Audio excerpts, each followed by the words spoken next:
قرآن تو بار بار کہہ رہا ہے کہ خدا ہی ہے جو کسی کی پکار سنتا ہے.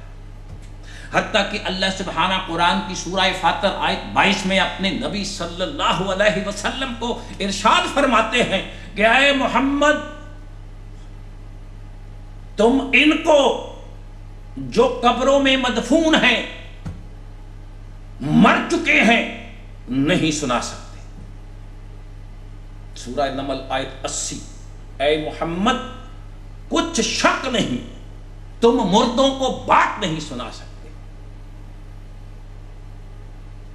مسلمانوں اگر اللہ سبحانہ کے پیارے رسول کی آواز کسی قبر میں پڑے کسی مردے کے کانوں تک نہیں جا سکتی تو مشرک مسلمان کی آواز مردہ پیر و مرشد کے کانوں میں کس طرح گھس سکتی ہے.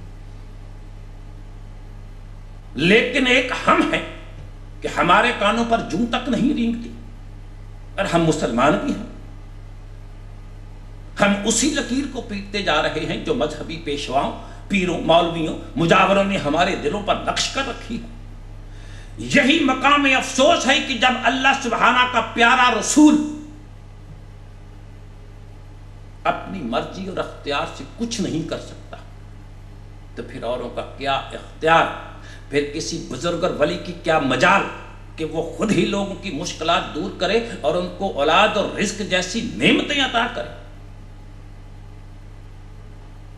مسلمانوں کسی بزرگ کے بارے میں ایسے عقیدے رکھنا سراسر غلط اور کفر ہے.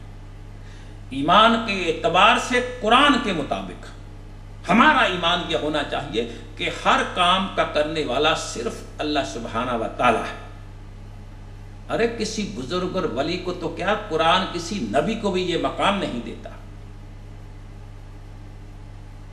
دراصل یہ عقیدے کے ولی اور بزرگ صرف مشکلات کا مداوا ہیں, سب مشکلوں کا حل ہے. یہ ایک خاص طبقے نے پھیلائے ہیں تاکہ لوگ اپنی حاجات کے ساتھ ان کے پاس جمع ہوتے رہیں اور یہ لوگ ان سے روپیہ پیسہ اور عزت کماتے رہیں. یہ لوگ اگر ایمانداری سے اصل حقیقت کا اظہار کریں تو مسلمان عوام کبھی بھی ان کے پاس نہ جائے. لیکن یہ ایسا کیوں کریں؟ چلتی دکان کو ویران کرنا کہاں کی عقل مندی ہے. ان صاحبان کا فائدہ تو اسی میں ہے کہ لوگ ان کی بتائی ہوئی مذہبی بھول بھلائیوں میں پڑے رہیں, ان کی ہر بات کو سچ جان کر عقیدہ بنا لیں اور ان کے نام کی منتیں مانتے رہیں اور نذرانے چڑھاتے رہیں. ایسے عقائد کو پھیلانے میں ہمارے صوفی قسم کے شعر, نعت خوان اور قوالوں نے بڑا کام کیا ہے. مذہب کی اس قسم کی تبلیغ کے ہاتھوں اب لوگ اس قدر متاثر ہو چکے ہیں کہ وہ مذہبی روایات اور مذہبی قصے کہانیوں کو دین کے احکامات اور قرآن کے ارشادات سے بھاری سمجھتے ہیں اور یہ کہہ کر اپنی جان چھڑا لیتے ہیں کہ سمجھنا سب کے باس کی بات نہیں. جو کچھ ہمارے بزرگوں نے بتا دیا اور سمجھا دیا وہی ٹھیک ہے, جو کچھ وہ فرما رہے ہیں اور فرمائیں گے وہی سچ ہے. سبحان اللہ. تو سنو مسلمانوں, رسول خدا سے لوگوں کی کوئی دشمنی نہ تھی. لوگ ان سے محبت کرتے, ان کا احترام کرتے, ان کو سچ بولنے والا کہتے, ان کو امین اور صادق کہتے. لیکن پھر ایسا کیوں ہوا کہ وہی لوگ رسول اللہ کو کذاب, جھوٹا, منکر, دیوانہ اور پاگل کہنے لگے, ان کی جان کے دشمن بن گئے, ان کا مکہ میں جینا حرام کر دیا, حتیٰ کہ وہ مکہ سے مدینہ ہجرت کر گئے, وہاں بھی انہیں چین سے جینے نہ دیا. کیوں؟ صرف اس لیے کہ وہ اس مذہب اور عقیدہ کو غلط کہتے تھے جو مشرکین مکہ نے اپنایا ہوا تھا.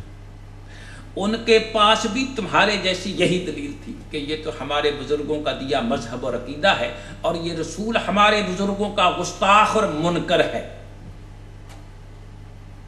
رسول اللہ بھی ان کے بزرگوں کو نہیں مانتے تھے. تو یہاں یہ بات بھی ثابت ہوئی کہ بزرگ پرست مسلمان اور ابو جہل دونوں آپس میں بھائی بھائی ہیں. سنو مسلمانوں, دین کی بنیاد ایک خدا کی ذات اور پھر وہ کتاب ہے جو نبی لے کر آتے ہیں. اب اگر کوئی اس کتاب کے فرمودات کو اس لیے پسند نہ کرے اور ان کی اس لیے مخالفت کرے کہ وہ اس کے باپ دادا اور پیشواؤں کی تعلیم سے مختلف ہیں اور ہر ایک کی سمجھ اور بس کی بات نہیں, تو یہ اس کی جہالت اور بدبختی ہے. ارے رسول اللہ نے جس درس توحید کی خاطر انتہائی تکلیفیں اور مشکلات برداشت کی، ہم اسی توحید کو اپنی پوری اوقات اور طاقت سے چاک چاک کر رہے ہیں۔ انہوں نے جن بتوں کو سخت جان کوشی کے بعد پاش پاش کیا، آج ہم نے پیروں کی شکل میں وہی بت پھر تراش لیے ہیں، اور بت بھی ایسے ظالم کے زندگی میں بھی انسانوں پر اثر انداز ہیں اور مر کر اس سے بھی زیادہ تباہ کن ہے، جبکہ دین اسلام میں ان کی کوئی اوقات، کوئی وجود، ان کی کوئی گنجائش اور کوئی حیثیت نہیں۔ اس میں بھی شک نہیں کہ اللہ والے بہت ہوئے ہیں اور انشاءاللہ ہوتے رہیں گے، بلکہ یوں کہیے کہ ہمارا ہر با عمل مسلمان بھائی اللہ والا ہی تو ہے۔ جناب علی حجویری، فرید الدین، عبد القادر اور ان جیسے دوسرے نیک با کردار با عمل مسلمان بزرگوں کی زندگی اور تعلیمات قرآن کے عین مطابق تھی۔ انہوں نے ساری زندگی تبلیغ دین اور رد شرک میں گزاری، مگر ان کے بعد جو ان کے پیروکار، ان کے مجاور دنیا پرست لوگ ہیں، حضرت علی حجویری، حضرت فرید الدین، حضرت سلطان باہو، عبد القادر جیلانی کی طرح ہمارے ایک بزرگ کبیر الدین شاہ دولہ بھی گزرے ہیں۔ یہ ہمارے مسلمان بھائی انتہائی رحم دل انسان تھے۔ جن گھروں میں اپاہج بچے پیدا ہوتے یا جن بچوں کے والدین مفلوق الحال ہوتے تو وہ اپنے بچوں کو شاہ دولہ کے پاس چھوڑ جاتے، اور وہ اللہ سبحانہ کا پیارا بندہ ان کو بہت شفقت سے پالتا، ان کی ضروریات کا خیال رکھتا۔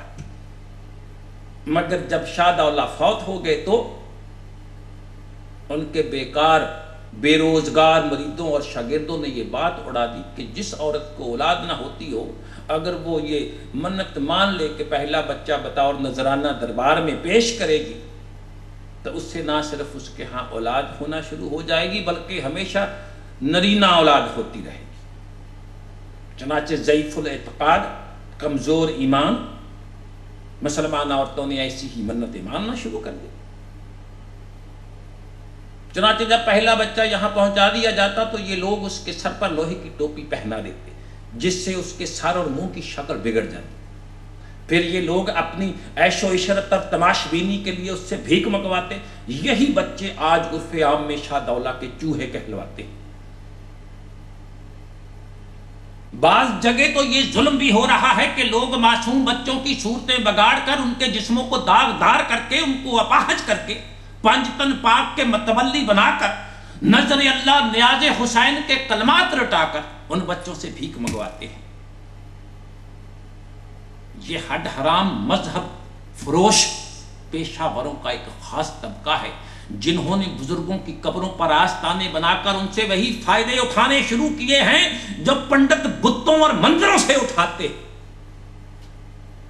جس طرح مندروں پر تہواروں کے دنوں میں خوب میلے لگتے ہیں، دیوداسیاں ناچ گانے سے مشٹنڈوں کو خیرات حسن بانٹتی ہیں، بالکل اسی طرح عرس کے دنوں میں مزارات پر طوائفیں ناچتی ہیں اور زائرین کو معرفت کی روحانی شراب پیش کرتی ہیں۔ جس طرح براہمن سونے چاندی سے لدے ہوئے بتوں پہ قابض ملتے ہیں، بالکل اسی طرح سجادہ نشین قالینوں پہ بیٹھے مزاروں پہ نچھاور ہونے والی دولت پر قابض ملتے ہیں۔ جس طرح مندروں کے پجاریوں نے رفع مصائب کے نام پر مذہبی اثر پذیری کے تحت ہیرے اور جواہرات، سونے چاندی اور جگیریں اکٹھی کی، بالکل اسی طرح مسلمانوں کے ملاؤں اور پیروں مرشدوں نے بزرگوں اور اولیاءوں کے نام پر دولت اور زمینیں سمیٹ رکھی ہے۔ ایران، انڈونیشیا اور ترکی میں تو کیا، صرف پاکستان اور بھارت میں ایسے ایسے معروف مزار ہیں جن کے نام پر سینکڑوں مربع میل زمینیں وقف ہیں، اور ان مزاروں کے متولی، مجاور، سجادہ نشین، گدی نشین اس دولت کے بل بوتے پر تماش بینی کر رہے ہیں۔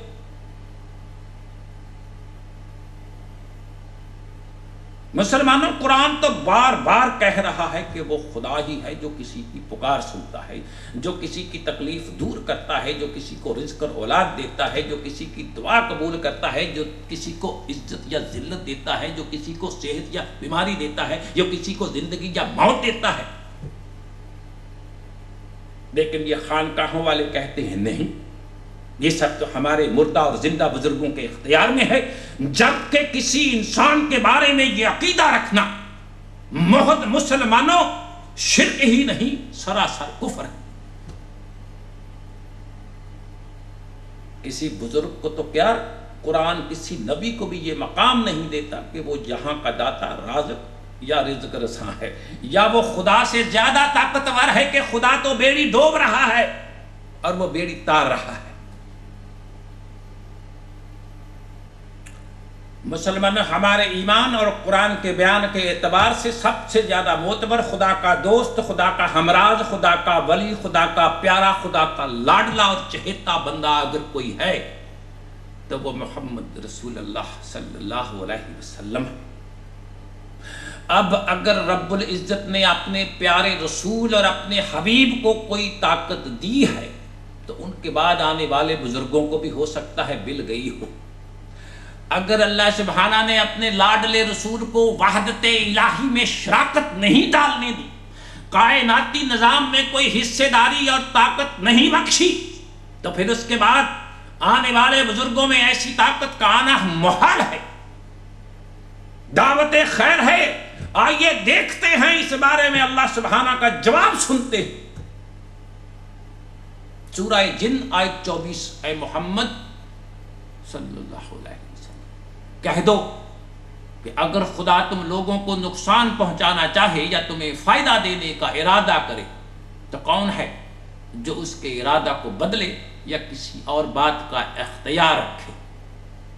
سورہ انعام آیت 7، کہہ دو کہ تمہیں کوئی سختی ہو تو اس کے سوا کوئی دور کرنے والا نہیں، اگر نعمت راحت عطا کرے تو کوئی اس کو روکنے والا نہیں، وہ ہر چیز پر قادر ہے۔